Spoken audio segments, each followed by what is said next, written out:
So students, ladies and gentlemen, good evening and welcome. Asian Business School under the aegis of Asian Education Group is delighted to host an enthusiast who's highly passionate about brand building and also carries a dream of an India where employment would be 100%. He's none other than Sagar Daryani, our guest for the webinar today. Sagar Daryani serves as CEO and co-founder of Wow Momo Foods Private Limited. Having done his schooling from St. James School, Kolkata, and graduation from St. Xavier's, Kolkata, Sagar Daryani and his college friend, Binod Homagai, started Wow Momo immediately after the third year final exams at the age of 21 in 2008, with an initial investment of only 30,000 rupees. With a recent company valuation of over 450 crores and the journey from small kiosks in Kolkata to India's largest homegrown quick service restaurant chain today, Wow Momo is India's largest chain of momos, both in terms of volumes and turnovers, with over 200 outlets across 13 cities. Under his leadership, Wow Momo has earned many awards and accolades, including the National Entrepreneurship Award 2016 from Ministry of Skills Development and Entrepreneurship, Government of India, and the Image's Most Admired Indian Origin Quick Service Restaurant Chain of the Year 2018. The brand under his leadership aspires to be the McDonald's of India and aims to become one of the world's fastest growing QSR chains. Mr. Sagar Daryani, on behalf of Asian Business School, I welcome you to this webinar. But before I give you the stage, I must tell you, your outrageously successful endeavor has inspired us to put across a business plan competition, the Young Asian Entrepreneurial Challenge 2020, for our management students, both existing and the prospective ones, who are here in this webinar, eagerly looking forward to some tips doled out to them straight from the horse's mouth, and also to emulate you to become the next Sagar Daryani from Asian Business School. The stage is yours now. Thank you so much, Supriya. Thank you so much to the Asian Business School, to the faculty, to the students for having me here. Hope all safe and wow. The current times are Corona times, tough times, but glad to be here, glad to be addressing to you all, and hope you all guys are keeping safe. Like I said, tough times, right? I believe in one thing in life, which I want to share before I start, and that is when times have been tough for me, in my last 11 years of 10 and a half years of journey as an entrepreneur. I began immediately after college. And when life has been tough, in my journey in the last 10 years, or even before that, or when life has been really, really good or really, really nice, there's an approach that I've always taken, and that is, when times are good, you should just run, you should sprint. When times are average, you should walk briskly, but walk. But when times are really, really bad and you are totally bogged down, don't stop moving, keep crawling, but keep moving. I think that's one thing I've learned in life. So, अगर जिंदगी में कुछ करना है, मुश्किलें आएंगी, उनका सामना करना है, लड़ना है, आगे बढ़ना है, लेकिन मुश्किलों का सामना करके कुछ करना है, अपना ड्रीम, अपना जो भी विश है उसको हासिल करना है. So keep moving, always keep moving. When times are bad, crawl, but don't stop moving. That's one thing I've learned in life, and would wanted to just start off with that. Like I keep saying, whenever I have an August audience, or when I have a forget August, I mean when I have a very young motivating audience, I keep saying that मंजिलें हैं तो मुश्किलें हैं तो हौसला है तो विश्वास है, क्योंकि a fighter हमेशा जीतता है. So be that fighter, keep moving ahead. Beginning with that, I'd like to come to my story. So my friend Binod and me started off Wow Momo in 2008 with an investment of only rupees 30,000. That's $500. Now, how do you start a business with rupees 30,000? So in India, if you have to do a startup, you have to know how to do your jugaad. I think we knew how to do our jugaad. We did a shop-in-shop format where we did not have to bother about the flooring, the ceiling, did not have to bother about the electrical connection, did not have to bother about building a shop. The entire structure was made. We just had to come and place a kiosk inside Spencer's in Calcutta. I remember in those days, we did not have a permanent chef. I had a part-time chef who would come early in the morning and make momos in my home kitchen. Binod and me would wake up at 5:30 in the morning, take the bicycle, go and buy chicken, go and buy vegetables, and the momos would be made in my home kitchen. And that part-time chef, I remember I would pay him 3,000 rupees of salary a month. That same chef today, draws a 5 figure salary, draws. His daughter goes to the best English medium school in Calcutta. He has a 4-wheeler to himself. He has a house to himself. So when you make wealth, you need to share wealth. I think that's a learning that I've had, and that's what I would want to share with you guys. That you can't keep all the wealth to yourself. If you have to, whatever you are today is because of your team, because of your organization, and you need to share it with them. It is a team that builds a brand. So we started with rupees 30,000. I remember in those days, we never had money to even print leaflets. So I would cut one Momo into 4 parts and, take a tray and walk up to every customer walking into Spencer's, telling him or her that, hi, sir, hi, ma'am, we've opened a new food counter called Wow Momo. Please taste one piece of Momo and see. We believed in a product. We knew कि कोई हमारा Momo एक बार खाएगा, they'll become ours forever. And we did these samplings, and the customer would, sample one product and come and buy the entire plate. That's how we got going with our journey. I remember in those days, in Calcutta, we have shuttle auto rickshaws, right? We don't have meter auto rickshaws. So from my house in Jadavpur to go to my first store in Toliganj in Gashtala, we had to take 2 auto rickshaws. And, while going, the momos would be heavy. So I would carry momos in those bastas, in those rucksacks, me and Binod. While coming back at night, we would walk one way to save rupees 10, both Binod and me. So rupees 10, rupees 10, rupees 20 saved. I think that's when we learned that in business, in entrepreneurship, 1 rupee saved is 5 rupees earned. When we began 10 years ago, there was nothing known as startups. Startup was not a very sexy word. It was more about entrepreneurship. It was more about running businesses, about creating businesses. In today's scenario, I think the startup ecosystem is really developed, and we've come to an extent where I can address you guys through a webinar, even in times of a lockdown or in times of a COVID, which is the power of technology. Is the power of it is a boost that's given to startups, and I personally believe a lot in it. So that's how we got going with rupees 30,000. We opened one small kiosk in Spencer's in Calcutta, saved money from there, ran that kiosk for 6 months, learned the business. And then Spencer's gave us this small 90 square feet store in South City Mall in Calcutta. And that store made us a brand. From that small 90 square feet, we started doing revenues of 2 lakhs a month, 3 lakhs a month, 4 lakhs a month, 7 lakhs a month, 9 lakhs a month. Today, as I said today, we do 11 lakhs a month. So that small Chotu Sa Momo kiosk became the talk of the town. We became the talk of the town that there's a small Momo shop opened inside Spencer's in South City Mall in Calcutta. And anyone who would come to that mall to watch a movie or to shop would come and eat momos at Wow Momo. I would wear the Wow Momo t-shirt. I would serve every customer. And that's where I learned my art of business, by doing it the hard way. Right from cleaning the dustbin to opening the store, from doing everything, I would wear the Wow Momo t-shirt and do it. Keep staff under me, train them with regards to consumer interaction, with regards to upselling. That small store made us a brand. We save money from 2 stores, open 4, save money from 4, open 6, 6 to 8, 8 to 10. So bootstrap, plowed back profits. So right from the first store in 2008-9, we opened in the next 6 years. By 2015, we had 43 stores, no debt funding, no equity funding. All the stores were through plowing back of profits. So we saved money and multiplied. We entered cities of Bangalore, Chennai, Cochin, Pune. So bootstrap, plowed back profits. It took us a good 6.5 years. We were approached by a few angel funds, but one thing I've learned in my journey as an entrepreneur is that to be very honest to yourself. I personally felt we were not funding ready when we were first approached in 2011 by the Indian Angel Network, and we told them a no. So, when I saw my first term sheet, I saw clauses like tag along clause, drag along clause.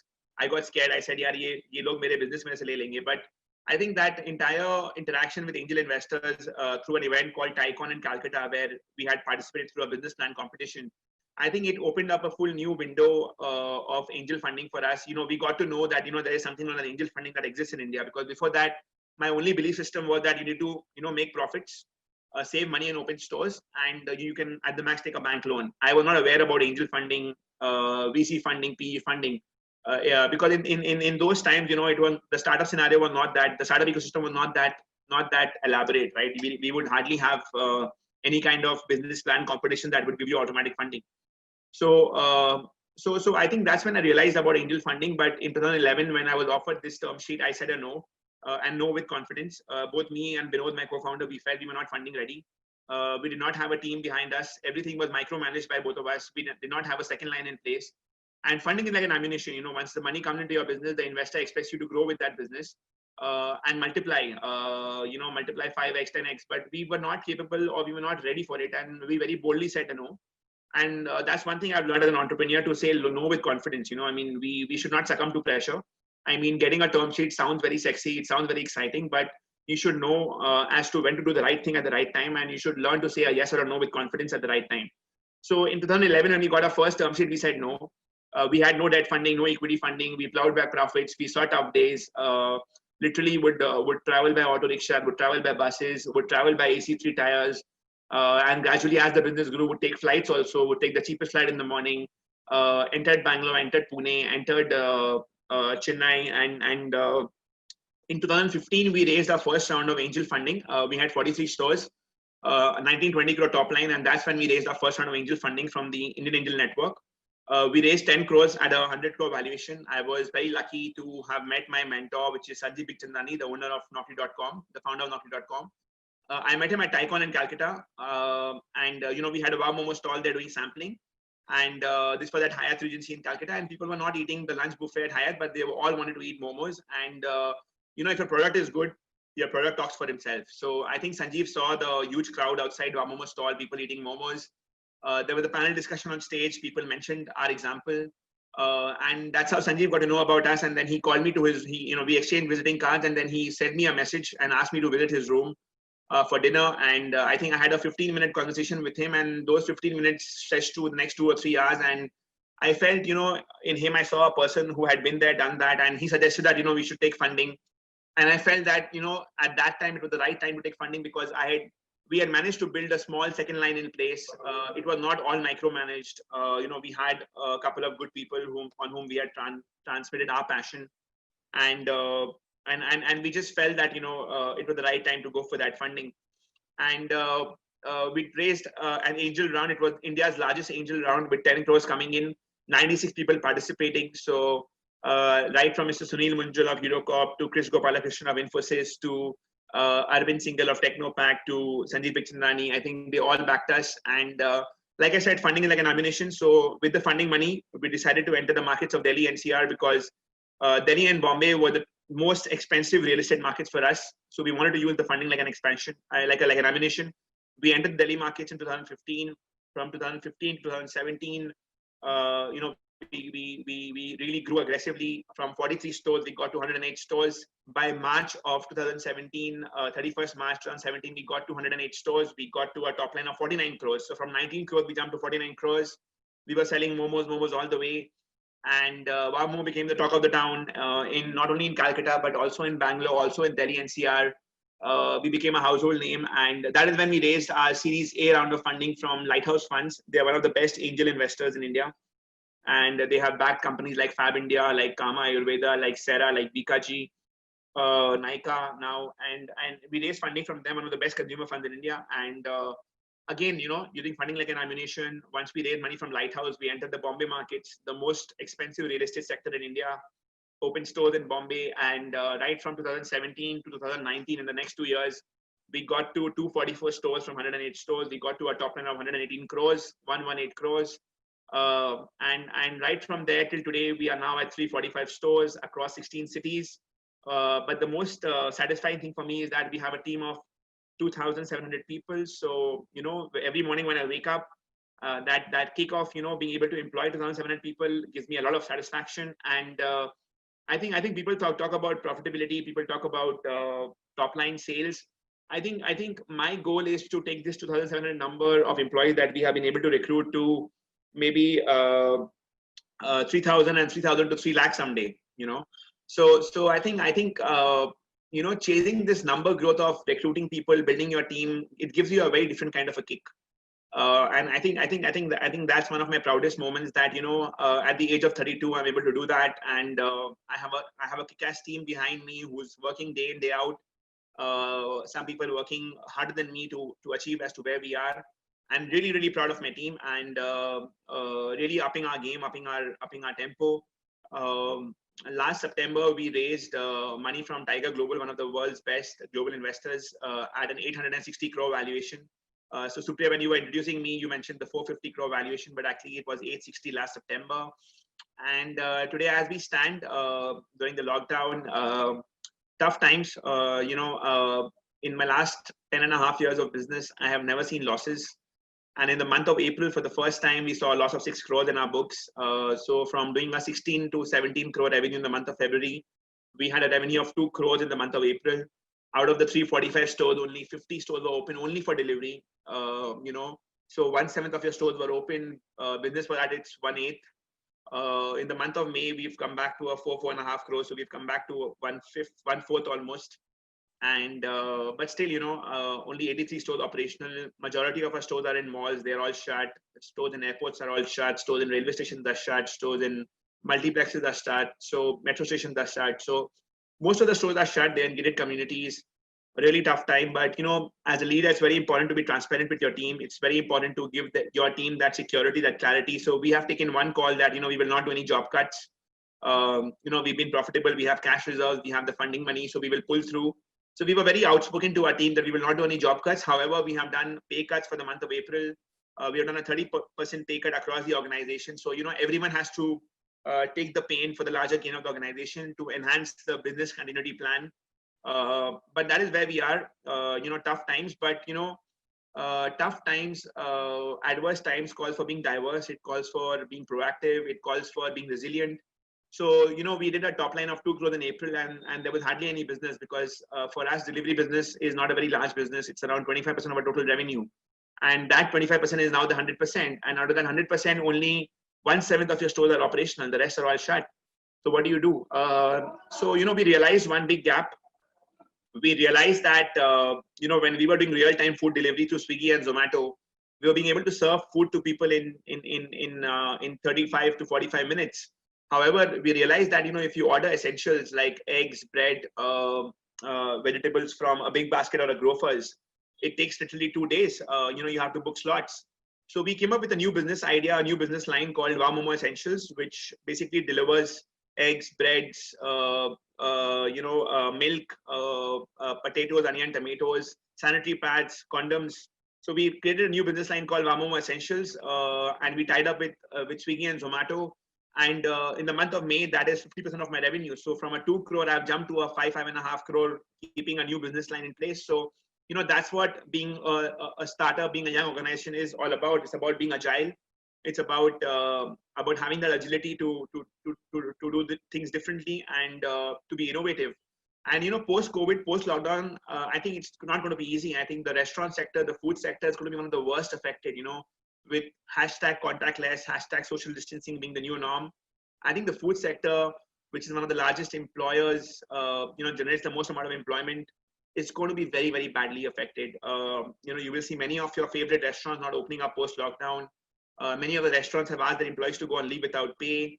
There'll be a lot of bloodbath. A lot of restaurants will not open up. So it's tough times, really, really tough times. And the government also has not really done much. There has been no financial package for the hospitality and food and beverage sector as of now. We continue to engage with the government. I'm a part of the National Restaurant Association of India. I head the Calcutta chapter. I'm a part of the managing committee. I've had conversations with the finance minister. I've had conversations with Nitin Gadkari ji. I've had conversations with Piyush Goyal ji a day before yesterday. But we've had open interaction meetings with them. But there is no resort or no help for the restaurants as of now. We have been very badly affected. So it's not going to be easy post-lockdown. I think our business models are going to change. I think for the first time in 11 years, I'm going to see losses for this year. But, we have to hold strong. We have to be resilient. We have to hope for the best. The economy cannot be in lockdown. I think the economy needs to come back to track. There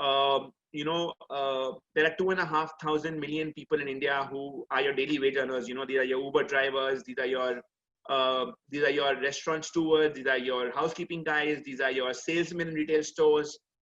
These are your bus conductors. These are your auto riders. These are your taxi drivers. You cannot risk the life of 2,500 million people for a few lakhs of people who might get affected by this virus. So I personally believe that we have to come forward. We have to remove the lockdown from our minds. The economy cannot be in lockdown forever. I think the young and the youth of the country have to get the economy rolling back on track. I think the vulnerable, the elderly people have to stay at home and take care of themselves.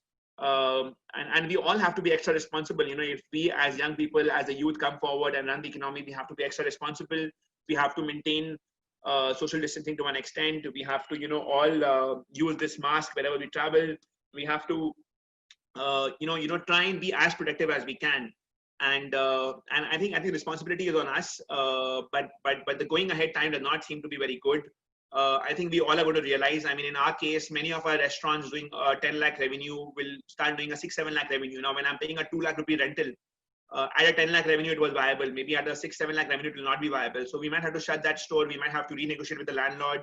Landlord might agree, might not agree. So you will see many restaurants shutting down. Many of the Momo stores also might shut down, and many new stores will open up, right? So the entire business model will change. You will see a lot of, so, once we open up post lockdown, it'll take us 2-3 months to realize as to how much of a mess are we in, what the reality is. No one can predict, in today's scenario, no one can predict. These are unprecedented times. It's a once in a lifetime kind of a thing. No one can predict what will happen in a pandemic. So I think we all are going to understand what the mess in the business is, and then it'll take us another 6 months to clean up the mess, to do the housekeeping, to take corrective measures. So yeah, tough times, real tough times coming up, a challenging time coming up. But like I said, every tough time, take it up like a challenge, take up like an opportunity. In our case, we are looking at this tough time like a challenge, like an opportunity. We feel that we can actually bounce back stronger. The Wow 2.0, the newer version, will be more agile, will be more tech savvy. You will be able to order your Wow Momo from WhatsApp going forward. We are working on the technology. We'll have a unique WhatsApp number for whole of India.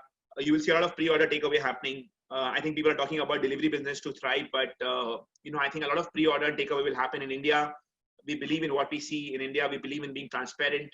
And I think you will see many live kitchens coming up. You will see a lot of people coming to the restaurant, picking up and doing a pre-order takeaway.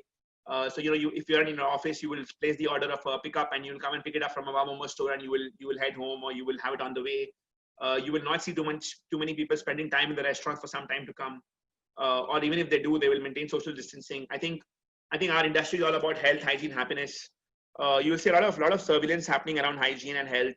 You'll see your temperature being checked before you enter every restaurant. You will see the temperature being checked of all the employees. You will see sanitizers in all tables. So I think the post-lockdown era or the post-COVID era is going to be a bit different for the next 6 to 9 months. I think every business model is going to change, and we all, as young businesses, have to be agile. We have to adapt to the change. We have to innovate. We have to reinvent ourselves. And like I said, those who are able to be resilient and hold fort are going to come out as winners. I personally feel that if at Wow Momo we are able to hold fort for the next 3 or 4 months, if we are able to bounce back, we'll bounce back even more sharper, and the jump will be bigger. So if I expected ourselves to reach a 1,000 or a 1,500 crore top line in 4 to 5 years from now, I think I can do it in 3 years if things go well. So yeah, that's how I look. I'm a very optimistic person. I feel we will see the normal coming in very soon. Hopefully we get the vaccine by September, and we have a late Diwali. Fortunately, we have a late Durga Puja. So hopefully, we by Durga Puja things get better, and by Diwali things are even more better, and we get a great month of December, where we see normalcy, and hopefully the last quarter of this financial year is back to normal. Keeping fingers crossed, But yeah, that is all about the lockdown. But first I'll tell you what has made us wow. Why are we wow?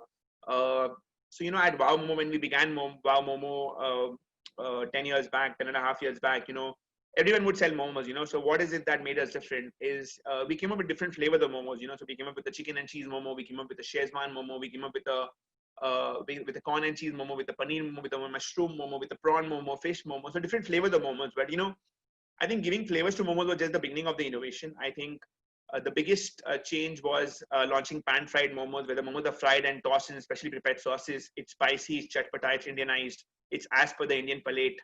I think that product became a kick-ass product for us. It became a game changer. And then we realized, if we can do steam momos and pan-fried momos, why can't we do fried momos, which is crispy? In India, you love having samosas, kachoris. So the steam-fried, pan-fried was a normal innovation, normal transition. I think the next challenge for us was to convert this snack into a meal.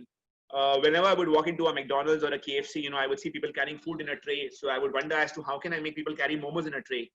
So we launched this product called Momo Burger, which is got 2 pieces of fried momo stuffed between the burger breads with the spicy red sauce, the green sauce, and mayonnaise. So you add $99 to your momo, you get a burger, a Pepsi, and a momo with it. So it's like a full meal.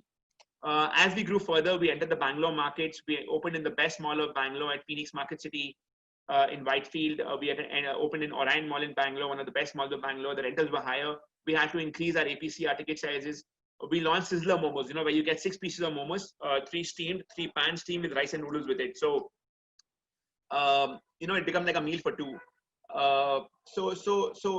That's how we've grown and innovated with the product. When we entered the Delhi NCR markets in 2015, we launched tandoori momos. The momos are baked, so it's called grilled chicken tikka inside. It's roasted from outside. It's called grilled paneer from inside and roasted from outside. We launched this product called a baked momo gratin. So the best-selling product is a pan-fried momo. So you have a layer of pan-fried momo, then white cream, noodles, and cheese, and baked like a lasagna.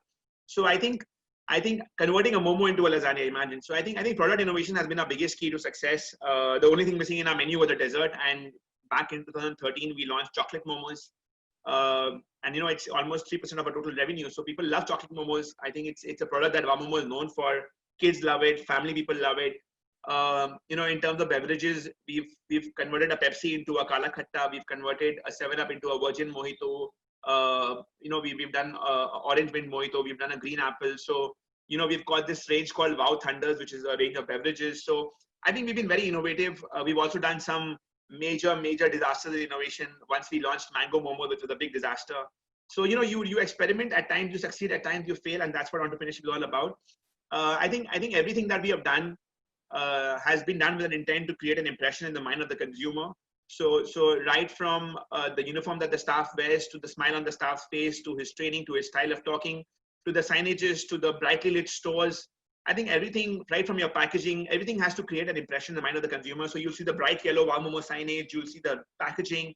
I think everything for building a brand has to create has to create an impression in the mind of the consumer. And ultimately what matters is your product, your consistency, your hygiene. I think we've been very hygienic. We've been very standard.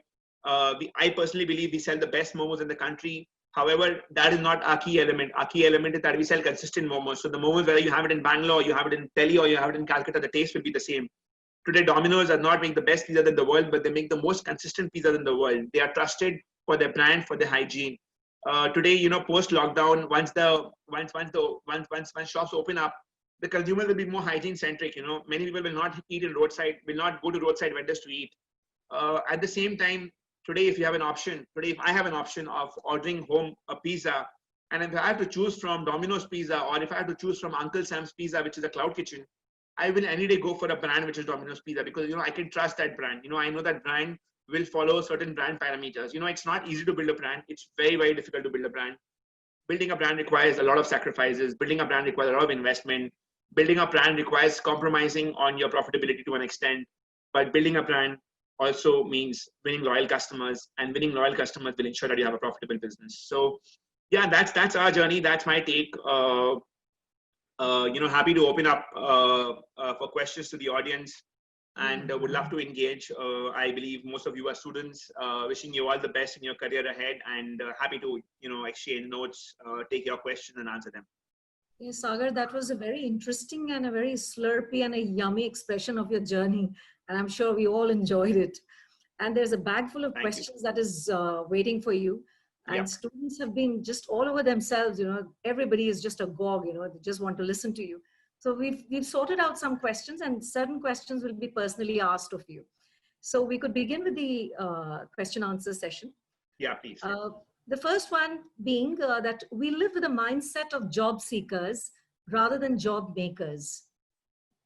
You chose to be an entrepreneur, a job maker. What was that turning point of your life that made you decide this? I'll be very honest here. I was in third year of college.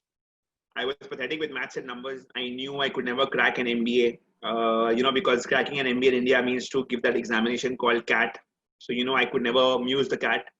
I was pathetic with maths and numbers. And since childhood, I was always fascinated by brand building. I wanted to build my own brand. My textbooks would be full of logos of Nike, Adidas, Reebok. So that passion of building the brand was there, of owning your own brand. And I think when you look into a business with the intent of building a brand, and you have that as a passion, I think whatever you do, whether it's operations, whether it's marketing, whether it's branding, whether it's your food quality, I think everything talks about the brand of your business, right? So I think if you're a brand guy, you are conscious about operations, you're conscious about everything. I think for me, I was in third year of college. Being very honest, I was coming out of a breakup. I go through this problem of obsessive compulsive disorder, where at times, my thoughts become my obsession. So I was going through depression. I'll be very honest here, and I don't feel bad saying it because it's a very common phenomenon. Mental health is as important as physical health. And I think I had to channelize my energies to something positive. So, when I was in a negative frame of mind, I think Wow Momo or creating my own venture became a very positive aspect of my life. Yeah, I had to divert my mind and attention. And, starting up my own venture, Wow Momo came up like a blessing in disguise. And today it's my first love. It's my first wife. I'm not yet married, but I already have a wife, and that's Wow Momo. And I think the kid is Wow China, a new brand that we just launched. I forgot to mention about Wow China, a new brand that we've launched. So it's a Chinese QSR brand, which we launched a couple of years, last December. It's a Chinese QSR. So in India, Chinese is very, very famous from north to south. You go from a Kashmir to a Kanyakumari, but you don't have a national Chinese brand. We said, how do we make Chinese QSR is the way we make Wow Momo. So Wow China is a brand where you have limited starters, you have soups, you have khao shui, you have amazing Chinese. It's live Chinese, it's Indian Chinese. So the Chinese that we would have outside our school and colleges, that garam garam tawa mein jo maar ke hum khate the, it's that kind of Chinese. The roadside Chinese converted to a brand. We have a flagship store in Park Street in Calcutta. You must visit. It's currently open for delivery and takeaway. We have stores in City Center Mall. We have stores in the Calcutta Airport. We have stores in a couple of tech parks. Yeah, so Wow China is the next thing that we're going to grow with, along with Wow Momo, and I'm very excited about that. But yeah, I think it was circumstances. I think I had to do something positive. I think we all have one life. Wanted to create an impact in this life. Wanted to do something for myself and for other people. And today also, it is my dream to build cancer hospitals through Wow Momo. I want to contribute 1 rupee of every plate sold towards that cause.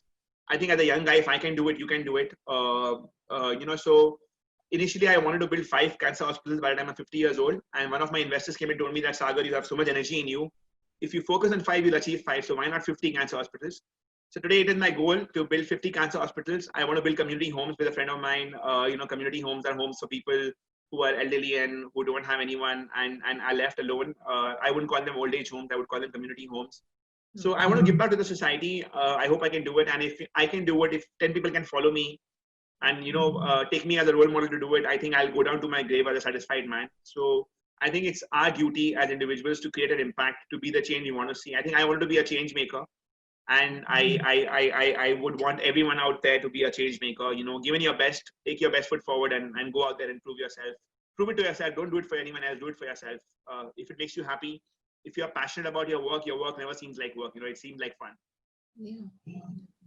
Okay. So this next question, Sagar, you have spoken about your journey, but then this guy is pretty insistent and he wants to know, how do you see your journey as the co-founder?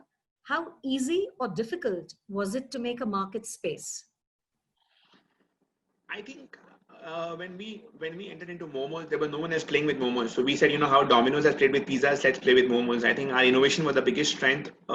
Innovation in terms of how we started from a shop and shop format to innovation in the product to innovation in everything that we have done till today. I think we've done simple things with style. We've not done any rocket science. It's a very simple product, a Momo. I think an idea everyone has. Having an idea is not important. The ideation, the execution is very important, and there is no replacement to hard work. Honestly, guys, I have worked very, very hard to be where I am today. Even till today, I continue working to 14 to 15 hours a day. There are times when I have worked for 20, 24 hours non-stop. There have been times when I have worked for 48 hours without sleeping. I have taken early morning flights and not slept the whole night, been in office till 2 a.m. and taking the 5 a.m. flight. And I continue doing it till today. Not good for health, but they say that your dreams should be so big that during the day they don't let you sleep, and at night you're so passionate about them that they don't let you sleep, right? So I think we are young right now, able to do it. This is the time to do it. I think the journey has been all about hard work. It's been about a lot of failures. It's been about a lot of successes. I think every success has been a motivation. Every failure has not been a deterrent. Every failure has also been a motivation. It's been a teacher. And I personally believe that if your intent is clean, if your karma is clean, I think doors will open up for you. And that's what has happened with us. I think God has been very kind. I think he's one of my co-founders in this business. I think he's always opened up the doors for me. And I am very, very grateful to God for giving me this team. I believe in destiny. I also believe in creating a destiny. So I think as a youngster, as an entrepreneur, you have to work towards creating a destiny. You cannot expect everything to happen. God helps those who help themselves. I think there's no replacement to hard work. You have to be focused. You have to make a lot of sacrifices. When I was growing this brand, I would have my friends who would go on vacations. I would see my friends working on Saturday. I mean, having fun on Saturdays and Sundays. But when I began my journey for the first 4 or 5 years, I think, or for the first 8 or 9 years, I think I did not have a single Saturday or a Sunday. Because I think in the food business, you have more work to do on a Saturday or a Sunday. You have to make sacrifices. You have to learn to get the reward. Today I can afford to give myself a couple of Sundays or maybe 3 Sundays in a month, chutti once a week. There are times when I still have to work on Sundays. I have to work on holidays. I still have to work on 25th, 31st, 1st, and I enjoy it. Yeah, I think you have to get the right balance. I think my biggest strength have been my family, my friends. I think they've been a pillar of success. But the journey not been easy. It's never easy, but you have to go out there. You have to perform. Be fearless. You will make mistakes. Only if you work will you make mistakes. Learn from those mistakes. Quickly adapt, innovate, and have originality in your thought. I've seen so many people trying to copy Wow Momo, create a brand which has the same color of yellow and red, the same products. There's no innovation. The consumer is not a fool anymore. I mean, in today's scenario, you cannot fool the consumer. I think the advent of internet has opened up the doors to everyone. So be original, have your own version of doing things, and you will be successful. Sagar, you're pretty unique. I do not think that anybody has ever said that God has been a co-founder. What a beautiful way of, putting it across. So we have Harshal with us. Harshal? A very good evening, sir. I'm Harshal Saraugi from BCA 2. Sir, my question from you is, I want to know that whenever you had some specific market segment in mind while finalizing on the product you choose, or you believe that this product is for masses, despite it not being a traditional Indian one. Sir, I would request you to throw some light on this question. Thank you, sir. Thank you, Harshal. I like your hairstyle. Thank you, sir. So Harshal, basically, I tell you what. See, I think in India, you have to sell what Indians will have. India में लोग वही खाएंगे जब उनको भेजेंगे. So we have made momos, which is a northeastern food, which is actually a food from Nepal. It's a Tibetan cuisine. Momos is actually Tibetan, not Chinese, and it's really grown in this part of the country from Nepal, not from Tibet. We have actually Indianized momos, and that's been our biggest strength. And I think in India you have to give Indians what they want. I think if I tried selling authentic momos to Chennai, to Cochin, to Bangalore, I don't think they would have adopted to it. So we had to Indianize momos. We have to make it the food of all time, and that's what we've done. So you told me about the masses. I think we've managed to build a very niche product for the masses. That's what we believe we have done by innovating. Today, our price point starts from rupees 49, and they go up to rupees 200, 250. So I think we have it for anyone and everyone. And post the lockdown, we are launching this product called the Moberg Munch, which is at 25 and 35 rupees. So we are catering to anyone and everyone. We have a very wide audience. I think we are very lucky to have a very vast TG. The target group is very, very large in the sense that kids love momos. So there was this momo lady in my school. I was in St. James' School in Calcutta, and her momos were brilliant. It was excellent. And, that gave me the confidence that good quality momos can sell, because I would buy one plate to eat and I would just get one piece to eat. My friends would snatch the rest, So I think we've been lucky that, kids love momos. A girl who wants to remain slim and trim would prefer having momos. It's steamed, it's healthy. So we call the fried and the pan-fried momos healthy food, and we call the steamed momos healthy food. And a corporate techie would get more varieties. It's a quick bite, it's a quick meal. In today's scenario, youngsters would prefer having a momo because it's a food on the go, on the move. Elderly granddad with his grandson in a mall would prefer having an idli or a momo because it's steamed. So it's got a vast TG, right?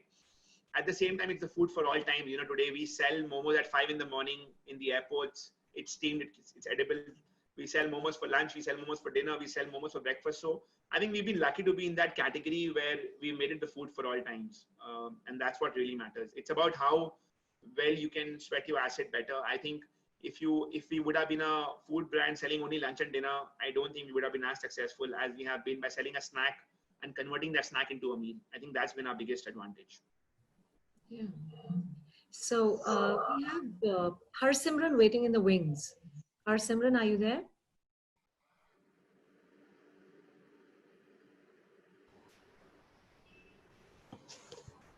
Good evening, sir. Hi, good evening, Asim. Sir, I think you are a foodie.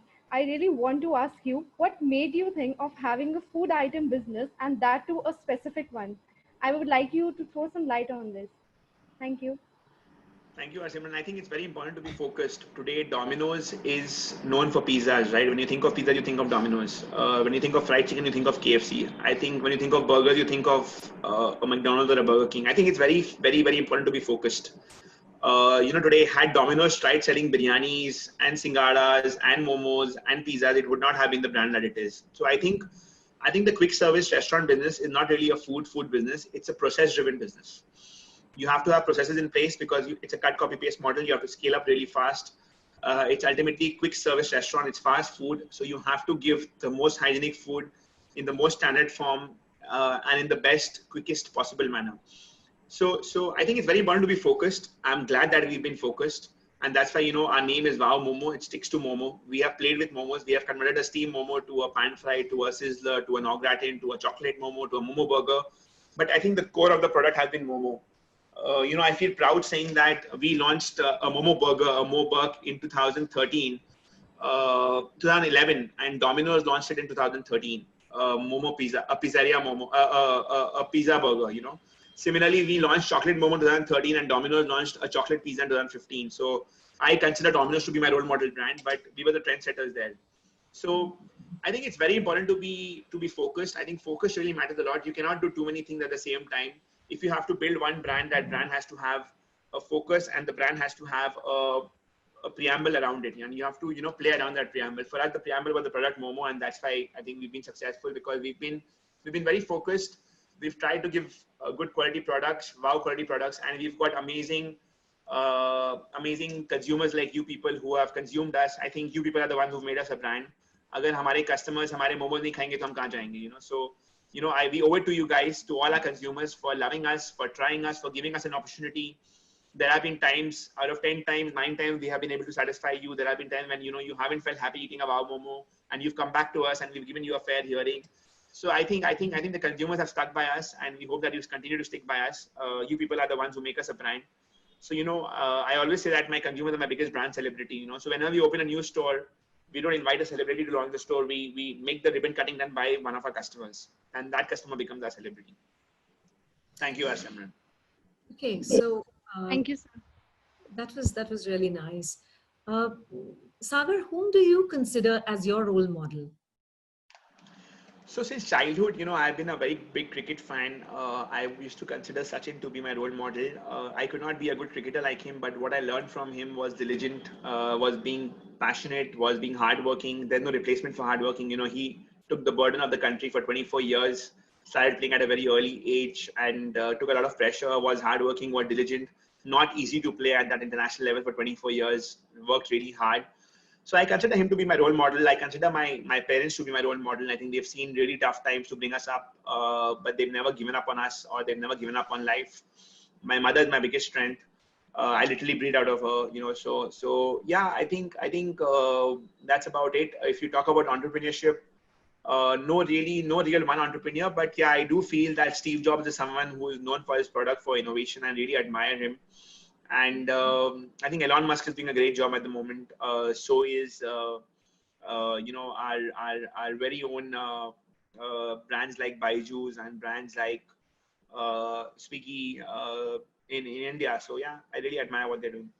Okay, this is a very inquisitive question, which comes across as like, what was the response of your family when you decided to become an entrepreneur? Being very honest, I think my mom and dad have been very supportive. They were very supportive of me taking up entrepreneurship. I was coming from a business family, a middle class business family. My father had seen very, very high days in business. And then, he also saw tough days in business where a few of his partners cheated him. And, we literally came down to the roads, but he again bounced back. So he's been my biggest role model. He's someone who's taught me not to give up. I came from a middle class business family. I was in a scenario in my life where I was not focused, I literally, my friend would come home and teach me at night. And that's when, we would feel hungry and we would make food. And that's when my co-founder, Vinod, he knew how to make momos. And, we struck an idea of opening a bakery chain. We struck an idea of opening a paratha chain. And ultimately we flew on to momos. You have 10 ideas, you think about them and you choose one. But food was something we felt could become a brand, because food is something that goes by the word of mouth. You like it, you go and tell your friends, they go and tell their friends.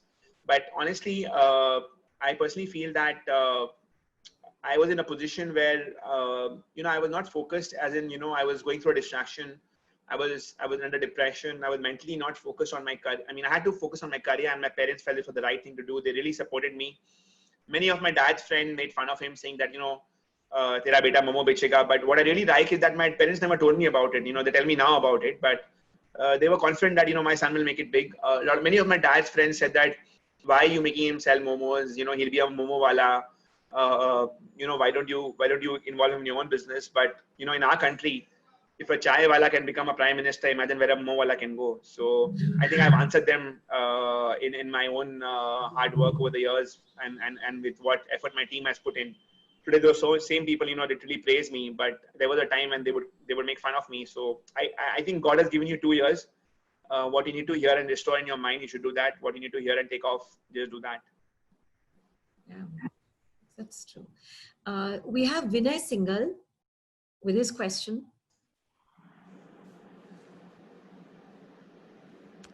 Good evening, sir. Good evening. My question to you is that, sir, how we can motivate the management graduates to become an entrepreneur and be a job provider rather than being a job seeker? I think, see, it's very good to be an entrepreneur, but entrepreneurship has become a very, or being a startup has become a very, very sexy term. It's become a very innovative and attractive term, but you need to really have an idea, and you need to be very practical about that idea. And if you can have that idea and you can be practical about it, and you can convert it into ideation to execution, go for it. Go for the kill, eye on the ball, go for the kill. I think starting up early is the best thing, because when the mind is without fear, the head is always held high. I think, there is no fear of failure when you start young.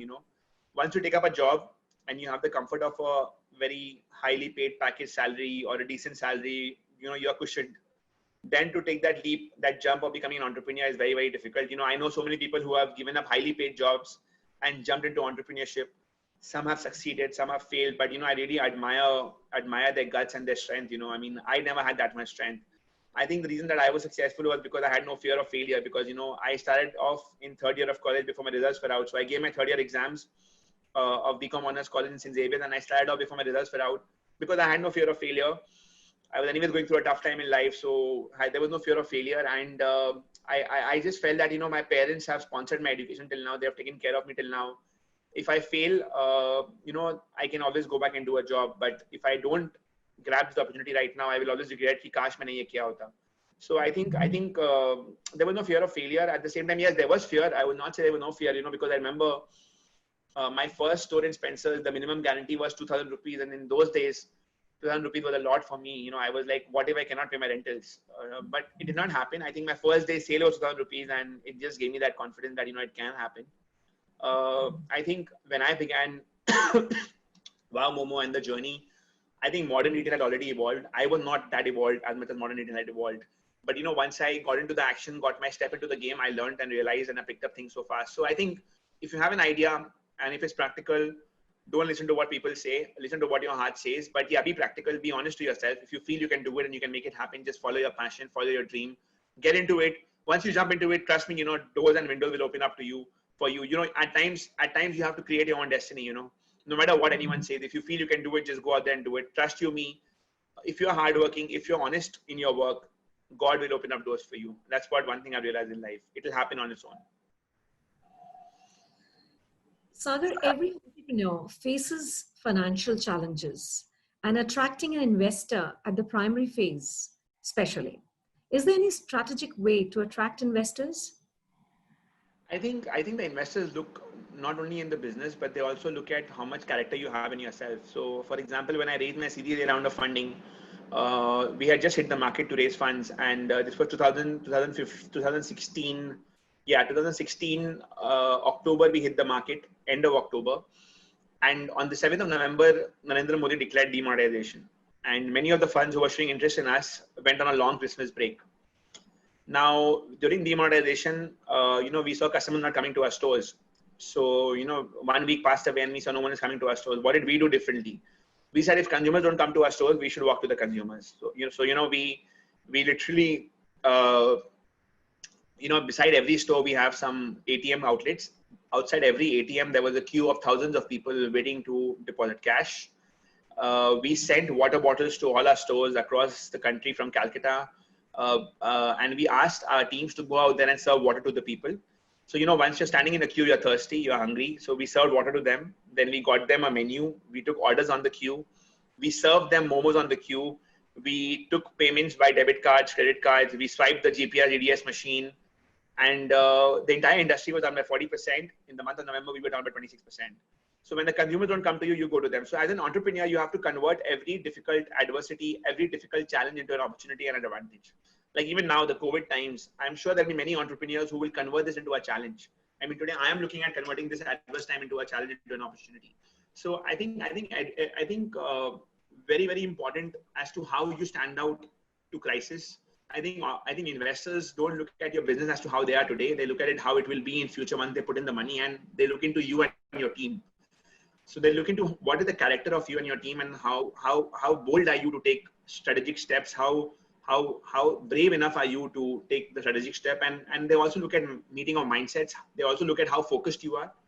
And trust me, if you're focused, you can resolve any problem in just a matter of time. A problem has to have a solution. It's just that it's a matter of time. Yeah. So just taking it from there, Sagar, do you think the entrepreneurial ecosystem in India is actually conducive for startups, especially from the social point of view? I mean, what kind of support do startups in India need from the government for a smooth launch? I think the ecosystem now is very, very pro startup, to be honest. The Startup India, Stand Up India, which has been created by the Narendra Modi government, is very, very encouraging. In our time, we never had that. Today startups are also getting loans from the bank up to 2 crores. If you have a decently running business, you have proof of concept. The banks are giving you collateral-free loan up to 2 crores. I think I was one of the first guys back in 2015 when I had taken a loan of 50 lakh rupees. And that 50 lakh rupees of loan before my round of funding helped me to take up my valuation because I could expand faster. At that time, it was a cap of 1 crore. Now it's a cap of 2 crores. So this is, I think, under the CGTMS scheme, you have a cap of 2 crores where you can get debts. I think if you're recognized as a startup in India, you have a lot of benefits. You don't have to pay income tax. I think we were profitable, so we had to pay a lot of tax. We got no tax benefits. In today's scenario, you have a lot of compliance benefits. No Inspector Raj can come and trouble you for a few years. So I think it's been quite. It's been helpful by the government, but a lot more can be done. There's no doubt about it. I think our country, with the kind of population that we have, our population is our biggest strength. I think we are a consumable country. Consumerism is our biggest strength. I think we can do so much. And with this COVID coming in, I think we can be the next replacement of China when it comes to manufacturing, when it comes to supplying and exporting to the world. I think the government has to move more fast. The government has to, really come upfront and really help entrepreneurs or help startups who have patents, and support them, back them, fund them. I think government funding through equity is missing. I think government needs to play a much more pivotal role in equity funding, because getting debt is not, no bank will give you debt when you don't have top lines. There are many good ideas, but they don't have funding to, get the execution done. I think the government needs to play a larger role in equity funding. At the same time, I think people at the government who are holding these offices for handling startups, for handling development, are not real entrepreneurs. I think you need to pass the baton to entrepreneurs who have been there, done that. If those guys can mentor these startups, if those guys can have the sanctioning authority to grant equity, to grant funding, I think the country would be in a better place. We have Bhavya with her question. Hi, good evening, sir. My name is Bhavya Prohit, and my question for you is, a startup needs a lot of patience, high confidence, and an ability to face failure. What kept you motivated throughout your journey, and what was the most difficult time you ever faced being an entrepreneur? So when you're an entrepreneur, when you're a startup, there are times when you are extremely upset, when things don't go as per your liking. And you come down at night and you are sleeping and you can't sleep, and you feel as if giving up, and then you have to hold on to yourself. And then there are times when you're so happy that you again can't sleep. So basically, like I said, your dreams should be so big that they don't allow you to sleep at night. But yeah, I think what I have learned is that we have seen tough days, but I think one key important factor towards most of the problem solving has been being patient and giving time. I think today you might feel like giving up. You might come to the verge of just not being able to push yourself anymore and like, maise nahi ho payega, I want to give up. But just hold on to yourself, give yourself a hug, go and hug a good friend or go and hug your parents. We all have loved ones, and just hold on for that moment. Don't take a rash decision. Give yourself time. I think giving time cools the mind down, and I think time has been one of the biggest solution providers for us. Whenever we have felt that things are not okay and we have panicked, we have just taken a deep breath. We have given it time. We say one horse at a time, one battle at a time. We have to live today to survive tomorrow. So we have always focused on the present, not really worried too much about the future. Not everything in every business is hunky-dory. Even in our business, we have so many struggles, so many obstacles, even now, during the coronavirus. But I think you have to live by the hour, by the day. You have to give yourself small targets and try and achieve those targets. If you want to make it big, you need to think small. You need to focus on the detail. So we're in the retail business, consumer business. So it's all about detail. Focus on the details, focus on small things, and add up those small things to make something big. Time is the biggest asset, and handling your stress is the biggest asset. How you can handle your stress, how you can handle yourself, how you can not lose your cool, how you can show maturity to your team, how you can be brave in front of your team, no matter how weak you're from inside. Your legs and hands might be shaking out of nervousness. It happens to me also. But how can you hold forward and how can you be brave in front of your team is what matters. And be a leader. And I think being a leader is being about being the first one to come up and take the burden. So in good times you are praised. In bad times when you're criticized, don't go and hide behind a wall or don't go and hide behind your team. Come forward and face it. It's happened to me in the past. I'm sure it'll happen in the future. So business is not about only successes. I've seen successes. I am very sure I'm going to see more failures and more successes. It's just that you have to be strong. That's what. You can dar ke aage jeete. Sagar, can we really avoid Facebook, Twitter, Instagram marketing these days? How do you see the impact of social media in business growth? I think it's vast. I think the advent of internet has made people from rural areas aware of what's happening in the urban areas. I think internet is a very, very big tool. You can't take internet away. I think we have promoted ourselves in social media in a very, very big way. I personally am not there on Facebook. Now I have an account which I don't operate. I'm there on Instagram. I just joined a month back. Already have close to some 700 followers in a month's time. You guys can all catch me on Instagram. It's Sagar Daryani 90. I'm there on LinkedIn, very active, close to 1 lakh followers. But yeah, I think the advent of social media is the way forward. I think with the lockdown happening, with the coronavirus happening, earlier I would travel for meetings. I think in the last 60 days, I have done N number of Zoom meetings, and now I don't feel the need of traveling anymore. I think I've got used to this. So imagine it's going to save so much time. But yeah, I think internet is one of the fastest tools to spread the word, to make things go viral. Things like TikTok, things like YouTube, things like Facebook, Insta, Twitter, even this webinar that we are having right now, had technology not been there, we would not have been able to, get, 300-400 people together to attend this webinar. Yeah. Absolutely. So we have Saksham now.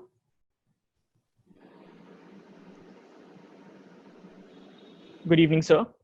Good evening, Saksham. Myself, Saksham Mittal. I'm a prospective student at Asian Business School.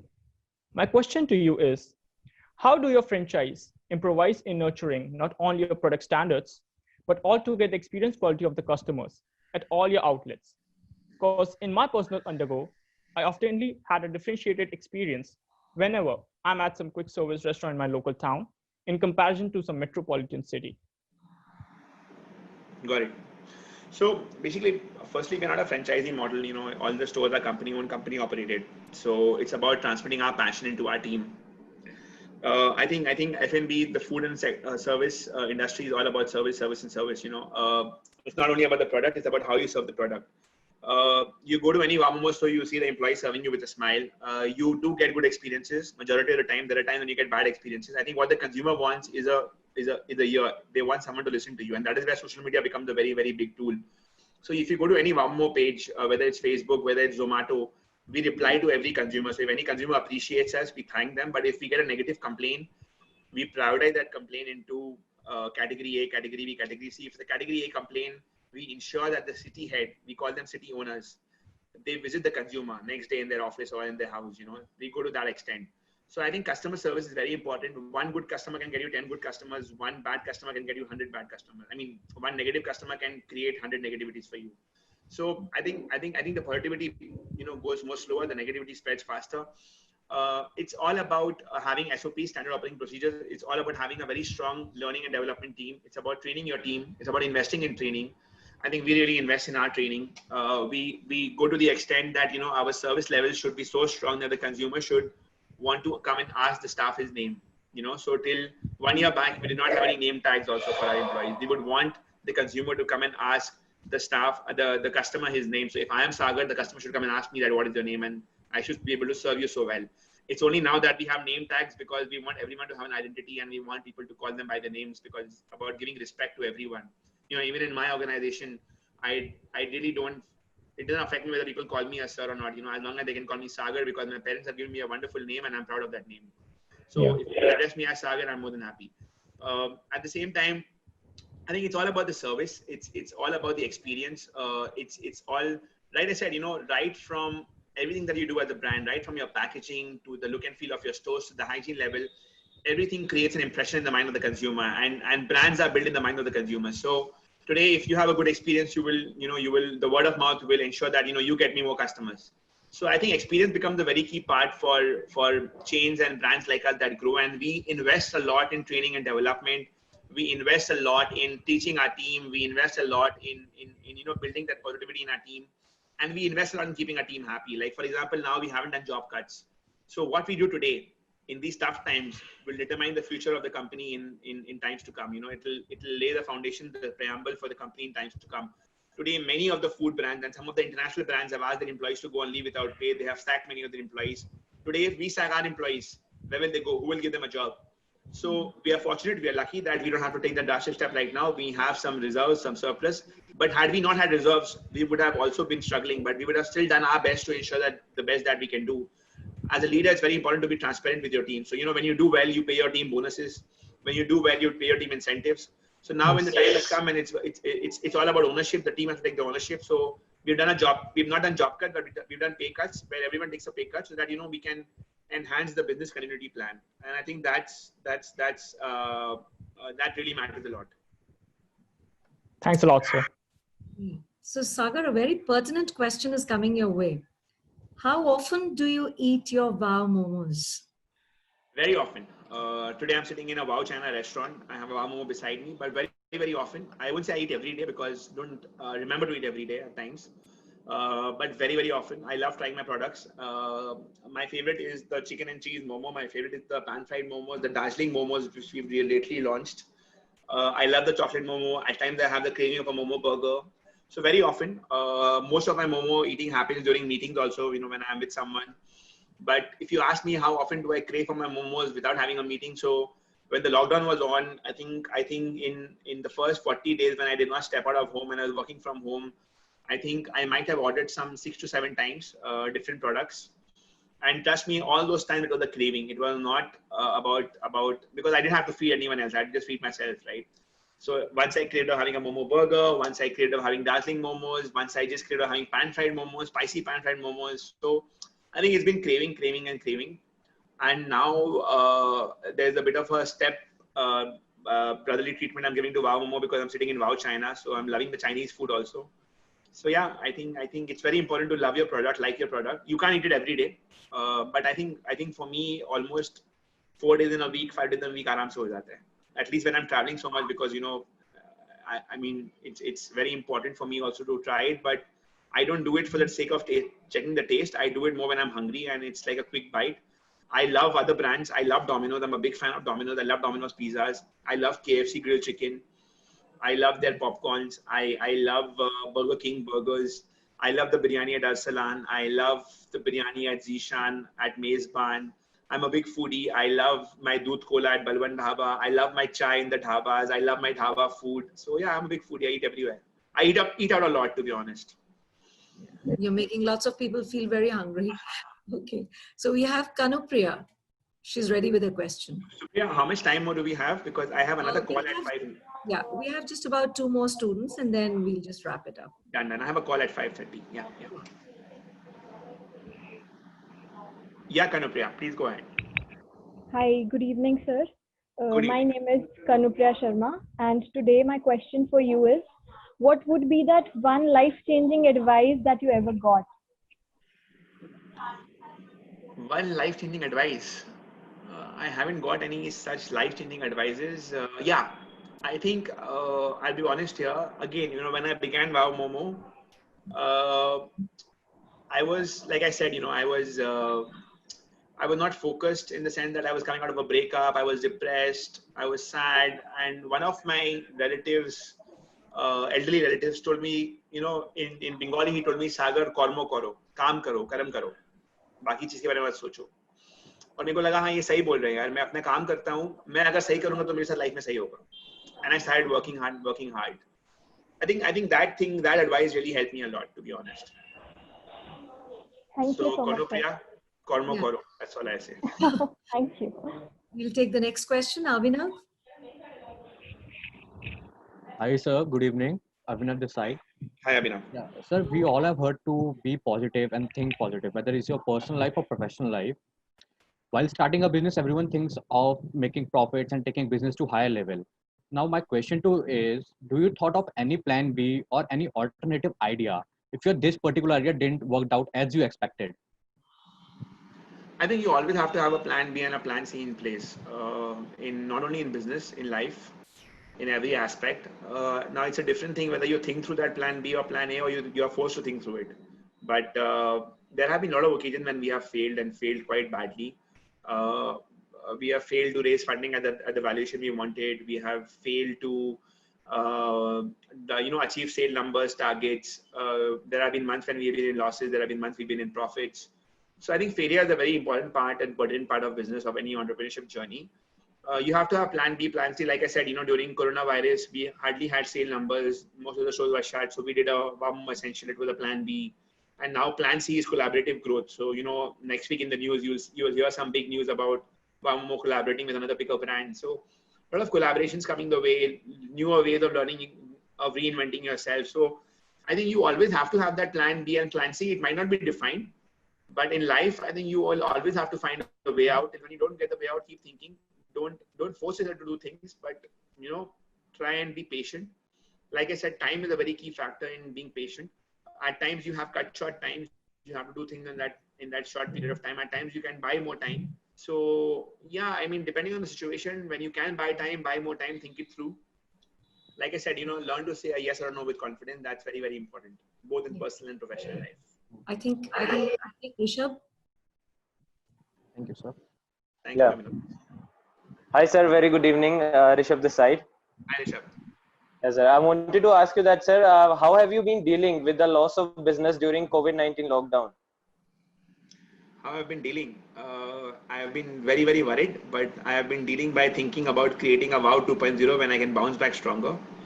If I only worry, then I can't solve my problems. So a lot of things that we have done, like I said, created a new business line, trying to use the asset better, trying to use our employees better, looking at collaborative growth going forward, looking at changing the business model. A few things I can't reveal right now, but yeah, have a strategy in place, have a plan B in place, have a plan C in place, working on different aspects, whether it's to do with the financing of the business, whether it's to do with the survival of the business. But yeah, I mean, have been in action, have not been sitting. Especially the last 15 days have been super action. I think I've started working out of office and out of our outlets in the last 15 days.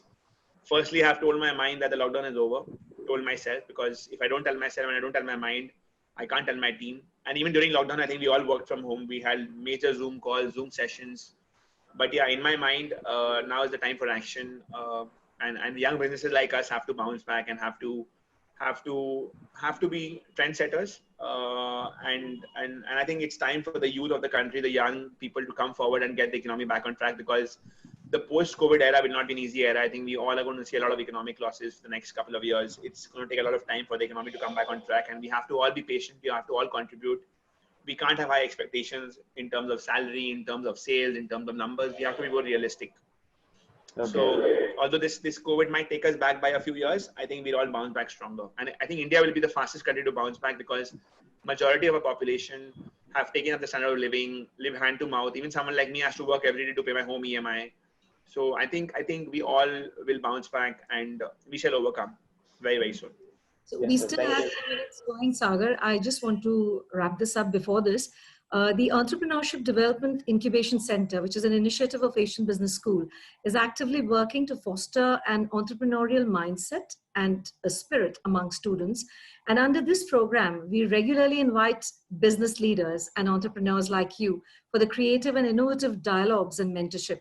So quickly, what guidance would you like to offer to our aspiring entrepreneurs and a message that you'd like to leave for our students? Nothing here. I think, like I said before also, just follow your dream, follow your passion. Don't think of what people say. Be very honest to your idea. Think whether your idea is ideable or not. There are many ideas that are not possible to execute. It's just an idea, and it's good remaining an idea. Don't be very emotional, passionate about your idea only with the idea stage. Be more passionate about the execution, and once your idea is good and you're more passionate and more emotional about the execution, then your idea automatically becomes more emotional and you get attached to it and you take it up to the next level. So I think be very honest, be very realistic. I think we all have it in us. I mean, if you ask me 10 and a half, 11 years ago, would I have made it here? No. But once I jumped onto it, you just start swimming, you start sailing, things just start happening automatically. You have to be in the game to, like I said, you have to be the change that you want to see, and you have to be in the system to change the system, right? So you have to get into it. You have to get in the thick of things. You have to be focused. Once you get involved with work, you automatically get focused, and once you get focused, you automatically doors start opening up for you. I'll give you guys a very real example of my life. I did not know how to drive, did not get the time, did not feel like, and I would laugh it out and tell my friend that I'm meant to be driven. Did not have a car, bought my first car in 2014. Till then, you should travel. Even while running a business, would travel by a taxi or travel by bus or whatever it was. Could not afford a car before that. In this quarantine, in the last 21 days, I have learned how to drive. And in the last 7 days, I have driven alone to office to work. So, once I put mind to it, I put focus to it, I could do it. And before that, driving scared me. I felt, man, driving nahi kar paunga. So I think it's all about getting into it. I never had the time to do it, so I never did it. Now, when I had a time to pick up a skill, I picked up a skill. I think this quarantine, all of us have picked up some skill or the other. I have learned how to cook also. Plus, I have learned to, do so many other things. We all have learned how to become more savvy with Zoom, with video conferencing, that we are here attending the webinar. So yeah, I think get into the thick of things. Just jump into it, and you'll see things happening up and opening up for you. Sagar, we are appreciative of the time that you've given us. And Asian Business School is gratified extremely by your presence here today. The abundant takeaways shall remain with the students for a long, long time. And when judiciously applied, they're going to bring maximum benefit to their endeavors. Thank you so much for being there for our young budding entrepreneurs. Thank you, Shukriya, for hosting us. Thank you, everyone. Wish you all the best. God bless.